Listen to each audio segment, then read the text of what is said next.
Magandang araw mga ka-Wonder and welcome back sa ating YouTube channel. Ito ang Who-Wonder Vlogcaster. Magandang araw sa inyo mga ka-Wonder. Pag-usapan natin itong dalawang topic ngayon. Pag-usapan natin itong sinabi ni Attorney Regal na sa kanyang POV. Meron siyang video na may mensahe mga ka-Wonder. Alam natin na si Attorney Regal is known as pro-Duterte or Duterte supporter. Pero lately alam natin may video siyang pasabog laban dito kay Pangulong Duterte na ikinagalit sa kanya ng mga DDS. Ang iba nga ay nag-unsubscribe na sa kanya at nagalit sa kanya. Pero bad thing is nag-apologize siya dito sa kanyang video para sa mga DDS. Well, meron na naman siyang mensahe ngayon mga ka-Wonder na wag natin itong tanggapin bilang pro-Duterte message. Wag natin ituring itong bilang isang tyrant para sa administrasyon o sa ating mga Marcos supporter. Ituring natin itong isang video na may tagong mensahe si Attorney Regal Oliva na gusto niya ring iparating sa mga pro-Marcos supporters. Yan po ang titingnan natin, hindi yung katayuan niya bilang DDS supporter. No? At yung sinabi ni Representative Toby Tiangco, kung totoo bang sinabi raw ni PBBM na pinagalitan niya itong si Martin Romualdez na kinukuha raw nitong dalawa, nitong si Zaldico at Romualdez, yung pera ng taong bayan o budget, no? At wala na raw may pagawa o magamit si PBBM. Kung totoo ba itong sinabi ni PBBM. Ayon dito kay Toby Tiangco, I think meron yata siyang Instagram message ito or TikTok. Ano? Well, unahin natin. At aside from that, may sinasabi rin yung mga abogado na itong statement ni Zaldico ay kwentong kutsero. Ha? Bakit? Dahil ito ay non-probative. Ibig sabihin niyan, hindi pa ito ma-prove niya. Hindi pa ito dumaan sa korte, walang sinumpa ang salaysay, hindi naka-cross-examine ang kanyang consistency, credibility. In other words, ito yung ginagamit ngayon na sinasakyan na para patalsikin si Marcos. No? Pinagsama-sama. Itong kwento niya, dahil alam natin na gusto lang nilang patalsikin si PBBM, as simple as that. No? So, eto bang sinasabi ni Zaldico may bearing? Na nakikita natin kung ano-anong mga maleta ang pinapakita rito, no? At mga pictures na ito raw ay siya mismo ang nagdala sa mansyon ng dalawa. Pag-usapan natin yan mga ka-Wonder.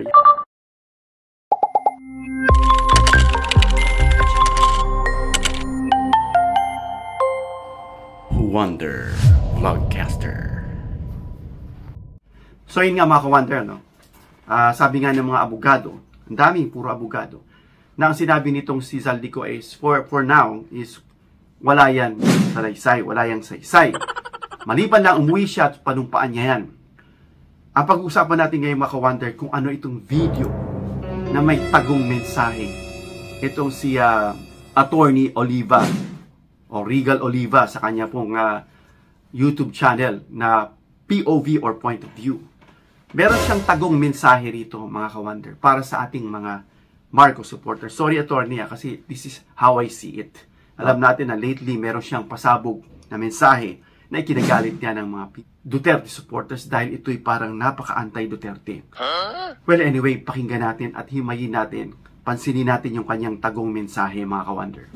Zaldico breaks his silence not before any institution of accountability but from an undisclosed location abroad. At sa isang video na parang bomba, binanggit niya ang dalawang pangalang matagal nang iniingatan sa bawat investigasyon. Former Speaker Martin Romualdez at President Ferdinand Bongbong Marcos Jr. Doon sa kanyang video, mga ka-Wonder, kung titignan nyo, may mga hashtag siya ron. Zaldico and then hashtag hearsay. Abogado to mga ka-Wonder.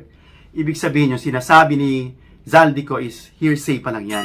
Wala pa yung basihan. Be sensitive sa ating mga visuals, sa ating pandinig, no? Sa ating isipan gamitin natin.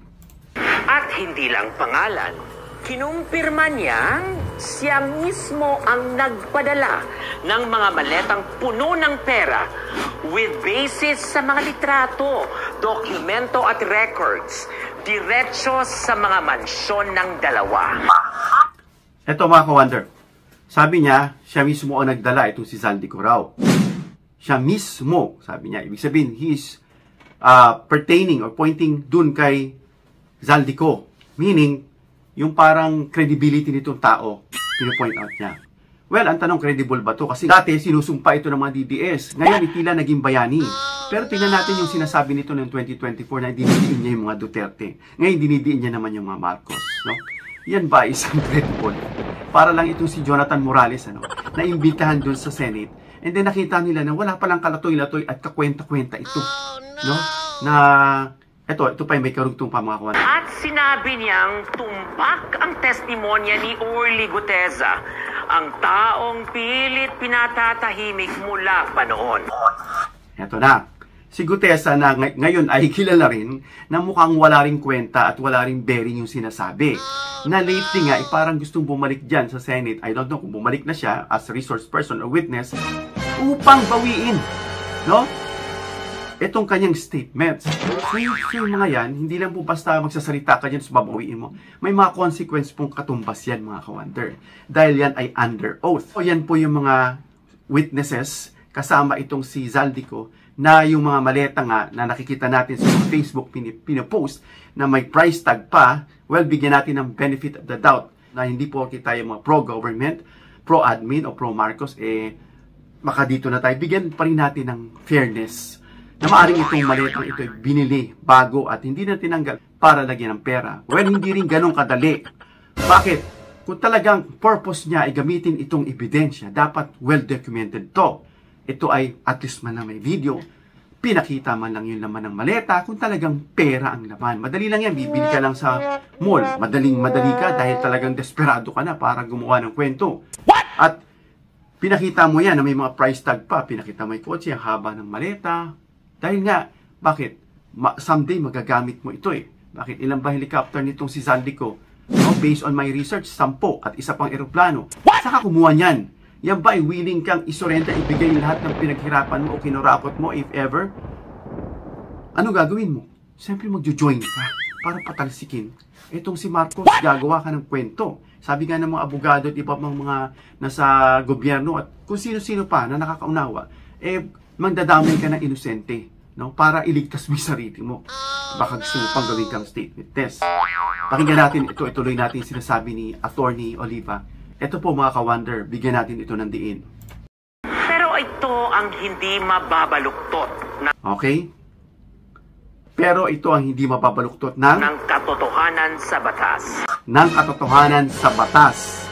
Dahil laging meron tayong rule of law, at yan po ang tinitimbang kapag gusto mong ito'y pagbasihan na totoo, consistent, konkreto, hindi yung hearsay na kagaya dito nakalagay sa kanya sa hashtag. Ito po ang pinaka-bottom line. Ito po yung pinaka-ceiling para ito ay sabihing totoo. Amazing! Under Rule 130, hearsay ang video. Walang authentication, walang cross-examination, walang admissibility. Sa korte, wala itong bigat. Pero sa politika, ito na yung warning niya para kay BBM at kay Romales o doon sa atin o sa ating mga supporters o sa administration. Pero sa politika, kasi yan po yung madumi. Politika, yung batas, yung business kahit business, nagiging madumi, nagiging kasiraan, kahit sa trabaho, imbis na ma-promote ka, o kahit na medyo may gusto kang i-implement na makakatulong, may gusto tong iba na may pansariling kagustuhan, yan yung term na pinopolitika. Pero sa politika, kayo dapat kabahan. Dahil habang walang legal na pangil ang video, may matinding kapit ito sa publiko. At kapag ang... Okay, habang wala raw pangil yung video, non-bearing nga, non-probative, hindi pa napatunayan, walang cross-examination, pero kabahan daw dahil ito'y tinatanggap ng publiko.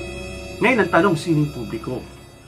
Ito yung mga sumasakay para patalsikin si PBBM. At ginagamit niya rito yung taong bayan. Sino ba yung totoong taong bayan? Sabi nga ni Gibo, yung totoong bang taong bayan na tanong nitong isang press, taong bayan, sino ba yan? Yan pong mga taong bayan na tinutukoy ng mga Duterte, ikakarampot lang. No, kumpara sa totoong taong bayan na higit na ilan ang lamang. Yan po ang totoong taong bayan. At ang taong bayan ihati. No? Yung taong bayan na walang liwanag at taong bayan na nasa katotohanan. Amazing! Ano ba yung tinutukoy niya? Malamang itong taong bayan na wala sa katotohanan, nasasakyan itong kwentong kutsero ni Zaldico. Taong bayan, ang humusga. Hindi nila kailangan ng affidavit, selyo o cross-exam. Yan po yung pinagtawanan dito sa Senate, ano?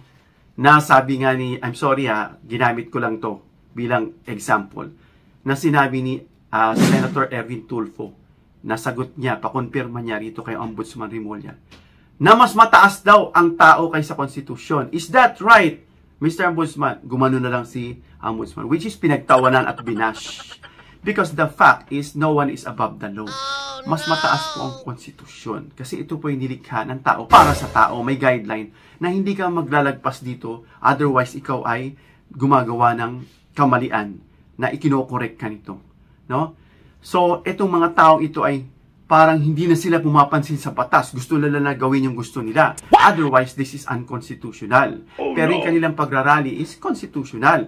Pero meron pa rin mga parameters dyan na dapat hindi ka for sedition, na hindi ikaw nangihimok, kaya binabantayan din nila yung kanilang mga pananalita, mga kawander. Karapatan nila yan, yung mag-rally, itong ginagawa ng Iglesia ni Cristo. Pero meron pa rin limit, mga kawander. Sapat na ang narinig nila. Sapat na ang tiwalang nawala. At So, sapat na para sa kanila.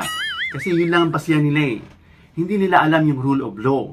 Hindi nila yung kinikilala. Dahil meron silang mga reservation. Ayaw talaga nila sa administrasyon. Ayaw talaga nila, yun lang. Parang ganito yan eh. Yung isang tao, kahit na maganda yung sinasabi niya, kahit na very good siya kahit sa classroom, kahit sa trabaho, very good siya. Pero kung ayaw sa'yo ng tao, yung sinasabi mo, negative yan sa kanila. sa dalawang pinangalanan, Marcos at Romualdez, ito ang dapat niyong marinig. Ito. Dapat niyong marinig. Isa na namang mensahe na warning, no? Caution para sa kanilang dalawa. Ano yun? Kung akala niyong ligtas kayo dahil hindi admissible ang video sa korte, nagkamali kayo. Dahil sa larangan ng kapangyarihan, political reckoning ang tunay na sentensya. At kapag iyon ang dumating, walang motion to quash, walang TRO, at walang friendly committee hearing na makakapigil. Another day, another regal POV. So another warning na naman yon mga ka-wonder, no? Kung ituturing natin itong flat lang, neutral, para i-decipher yung mensahe ni Attorney Regal. Nasabi kung inaakala nyong ligtas na kayo, ay nagkakamali. Bakit? Itong sinasabi niyang people power na siya rin nagpabagsak sa rehimeng Marcos Sr. No? Itong people power na sinasagawa ngayon ng mga Iglesia ni Cristo at ang iba pang mga religious group at iba pang mga grupo. Ito yung isang mensahe ni Regal Oliva para sa administrasyon. Na kung titignan natin, napaka-tyrant naman ito. Hindi po yan mga ka-wonder. Tignan natin yung mensahe. Dahil maari pong gamitin itong people power na ito. No? Na hindi na nila ginagamit yung rule of law. Hindi na nila antayin si Zaldico na umuwi. Dahil gigil na nga sila. Paupuin itong si Sara. Huwag mong subukan. So yan po ang mensahe na ginamit natin itong sinabi ni Regal POV sa kanyang point of view bilang abogado. At hindi natin siyang hinuhold accountable dyan para magalit sa kanya yung mga Duterte supporters. Kundi bilang reference natin na warning ito para sa kay PBBM. Ngayon sinabi raw ni Chanco na nagalit daw si PBBM dito kay Representative dating House Speaker Romualdez na kinukuha raw nito yung pera. At bakit hindi masampahan ng kaso? Kasi until now, mga ka-wonder, kung guilty talaga yan at merong makita, sabi nga ni PBBM, wala siyang makita. No? Sabi nga, hopefully, hindi kinakampiyan kasi kapartido, kadugo. Sabi nga ni PBBM, wala ngang sinisino eh. Bakit siya pinababa sa pwesto kung talagang walang pinapasino? Pinababa siya para malaman na hindi niya i-manipulate at wala siyang may-exercise dyan na pag-control. At ginagawa nga yan, nililitis. Eto mga to is puro hearsay pa lang. According nga dyan umuwi ka, Zaldico, at patunayan mo. So yan po sinasakyan ngayon ang kwentong kotsero na kinalulungkot natin dahil simple lang. Gusto lang nilang patalsikin si PBBM. Hanggang dito lang tayo mga ka-wonder. If you like this video, give me a thumbs up para ma-introduce ni YouTube sa iba pang viewers. And please share this video para malaman ng iba yung tungkol sa mensahe ni Regal POV at yung sinabi pa ni Representative Chanco ay totoo at bakit hindi pa naaresto si Martin Romualdez. And of course, please subscribe, hit the notification bell icon, and choose all bilang suporta sa aming mga content creators. Hanggang sa muli mga ka-Wonder, God bless.